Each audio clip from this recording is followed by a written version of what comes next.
It has been 13 years since prominent Filipino journalist Gerry Ortega was killed.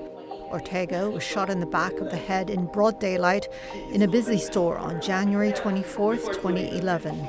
So this is the place where Gerry was shot. It used to be a clothing store, now it's a restaurant. His body, but he was lying here in a pool of blood, right here, covered in blood. He was lying face down. His assassination shocked fellow journalists and activists. When I was standing there, I was like, is this going to happen to me too? Kind of like feeling.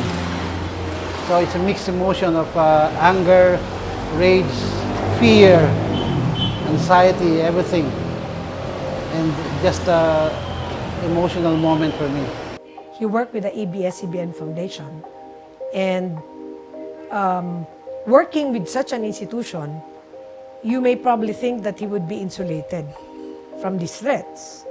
But the fact that he was killed actually generated a lot of questions. Why, and why did it happen? So it can happen to anyone.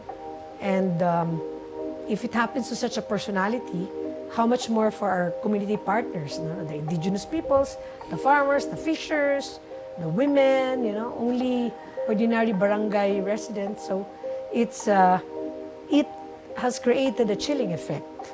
Ortega was a climate activist known for broadcasting his views critical of local politicians. One of his targets was Joel Reyes, the former governor of the western island of Palawan. Ortega accused Reyes of corruption and destroying his province's natural resources. The politician was accused of ordering the hit, but for 13 years has managed to evade trial. Reyes has since gone into hiding as the case languishes.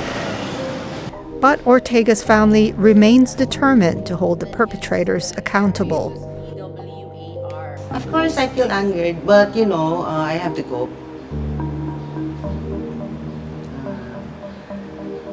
I think you can see my frustration already. But I have to be sane in everything that I do. Of course, I do as much as I can to continue with what Gerry started.